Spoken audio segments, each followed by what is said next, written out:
तो चलिए आज हम जानते हैं कि अगर आपका 24 आवर्स अगर यूरिन का टेस्ट करवाते हैं तो उसके आधार पे आपके यूरिन के जो पैरामीटर है उसके नॉर्मल रेंजेस कितना होना चाहिए जो कि करेक्ट होना चाहिए। तो अगर 24 आवर्स में आप देखोगे तो आप जो यूरिन जो पास करते हो वह कम से कम जो उसकी वैल्यूम होना चाहिए 600 से लेके 2000 ml तक यूरिन पास होना चाहिए। इसीलिए डॉक्टर आपको बोलते हैं कि दिन में आपको कम से कम 4 से 5 लीटर पानी पीना चाहिए। जो स्पेसिफिक ग्रेविटी होता है वो 1.003 से लेके 1.030 तक होना चाहिए।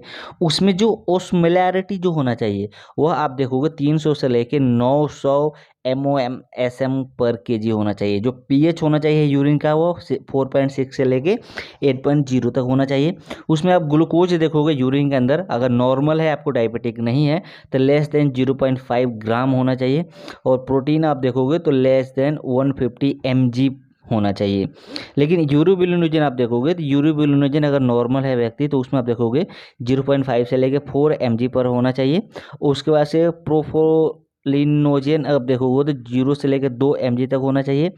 क्रेटनाइन जो होता है वो 14 से लेकर 26 mg पर केजी होता है। और जो यूरिया नाइट्रोजन होता है वो 12 से लेकर 14 ग्राम होता है। यूरिक एसिड उसमें 250 से लेकर 750 mg होना चाहिए। सोडियम आप देखोगे 40 से लेकर 220 MEQ। पोटेशियम 25 से लेकर 125 और क्लोराइड 110 से लेकर 250 MQ तक होना चाहिए। लेकिन उसमें अगर आप कैल्शियम देखते हो, अगर लो कैल्शियम डाइट अगर कोई व्यक्ति अगर है तो उसका 50 से लेकर 150 mg तक होना चाहिए। और अगर फार्मोनुलग्लुटाइड एसिड अगर कोई है तो लेस देन 3 mg होना चाहिए।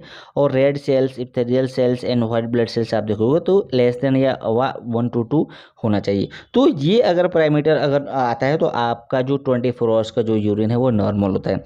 लेकिन बेसिकली इसमें जो देखने वाली चीज़ें होती है, सबसे ज़्यादा इंपॉर्टेंट क्या होता है कि आपके यूरिन में इलेक्ट्रोलाइट कितना है, आपकी जो वैल्यूम बहुत ज़्यादा इंपॉर्टेंट होती है, स्पेसिफिक ग्रेविटी, साथ में आपको यूरिन में जो देखोगे ग्लूकोज और प्रोटीन और यूरिबिलिनोजन, ये बहुत ज़्यादा इंपॉर्टेंट है, साथ में पीएच और क्रेटनिन।